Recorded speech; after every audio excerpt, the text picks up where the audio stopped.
দেশনেত্রী বেগম খালেদা জিয়া, তিনি মিথ্যা মামলায় 6 বছর তিনি কারাগারে ছিলেন।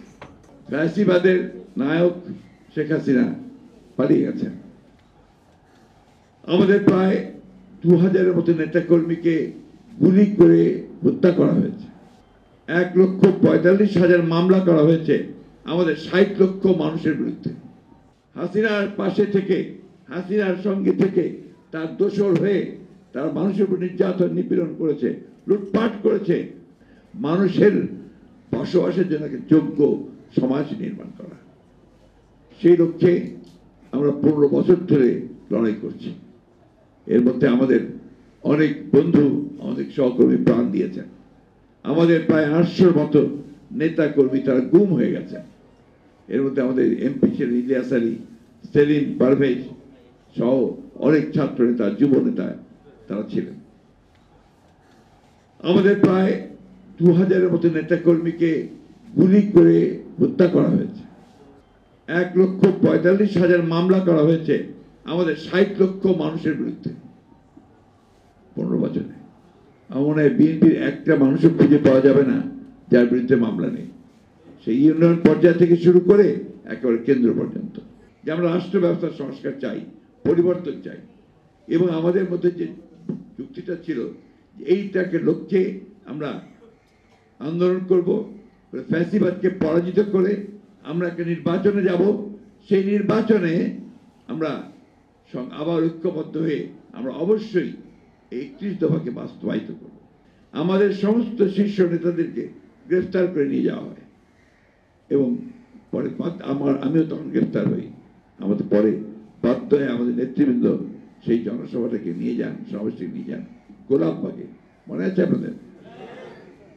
এই যে আপনার আন্দোলন, এই যে সংগ্রাম, এখানে হাজারো হাজারো হাজারো নেতাকর্মী আমাদের এই যুগপৎ আন্দোলনের তারা নিগৃহীত হয়েছেন, নির্যাতিত হয়েছেন, জেলের মধ্যে অবর্ণনীয় কষ্ট ভোগ করেছেন। আমরা যেদিন আপনার রংপুরের ছাত্র সাইদের হত্যার প্রতিবাদে গায়েবী জানাজা দিয়েছিলাম বাইতুল মোকাররমে, সেই বাইতুল মোকাররমে গায়েবী জানাজায় আসতে গিয়ে সে গ্রেফতার হয়। সেদিন অসংখ্য নেতাকর্মীকে গ্রেফতার করা হয়। আমাদের শীর্ষ নেতা একজন বাকি নেই যে বহুবার কারাগারে না গেছে। আমাদের সবচেয়ে বড় নেতা আমাদের দেশনেত্রী বেগম খালেদা জিয়া, তিনি মিথ্যা মামলায় 6 বছর তিনি কারাগারে ছিলেন। আমাদের তারেক রহমান সাহেব নির্বাসিত আছেন। এরকম অসংখ্য মামলা। ফ্যাসিবাদের নায়ক শেখ হাসিনা পালিয়ে গেছেন। তাদের যারা দোসর তারা অনেকে পালিয়ে গেছে, অনেকে লুকিয়ে আছে। আমরা দেখতে চাই যে প্রধান উপদেষ্টা তিনি অতি দ্রুত জনগণের সামনে তিনি কি করতে চান তা উপস্থাপন করবেন, একটা রোড ম্যাপ দিবেন যে কিভাবে তিনি অতি দ্রুত একটা নির্বাচনের ব্যবস্থা করবেন, কিভাবে তিনি প্রয়োজনীয় সংস্কারগুলো ঘটিয়ে তারা জনগণের একটা স্বস্তি দিয়ে তার সামনের দিকে এগোবেন এবং নির্বাচনের ব্যবস্থা করবেন। আমরা দেখতে চাই না যে সমস্ত ব্যক্তিরা হাসিনার পাশে থেকে, হাসিনার সঙ্গে থেকে তার দোসর হয়ে তারা মানুষের উপর নির্যাতন নিপীড়ন করেছে, লুটপাট করেছে, দেশের পাচার করে দিয়েছে, তাদেরকে আমরা আশেপাশে দেখতে চাই না। এই সরকারকে এতদিন ধরে চালিয়েছে, তাদের সমস্ত কুবুদ্ধিগুলো দিয়েছে, তারা এখনো ওই সরকারের সচিবের দায়িত্বগুলো পালন করছে। আমরা দেখতে চাই যে আইন শৃঙ্খলা পরিস্থিতি নিয়ন্ত্রণের ব্যাপারে তারা অত্যন্ত সচেষ্ট।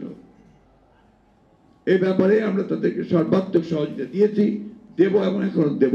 সব রকম প্রতিশ্রুতি আমরা দিচ্ছি। রাজনৈতিক দলগুলোর সঙ্গে এখন পর্যন্ত এই সরকারের সত্যিকার অর্থে কোনো এজেন্ডা ভিত্তিক কোনো আলোচনা হয়নি, কিন্তু রাজনীতি ছাড়া তো এটা হবে না। রাজনৈতিক দলগুলোর মতামত তো নামতে হবে।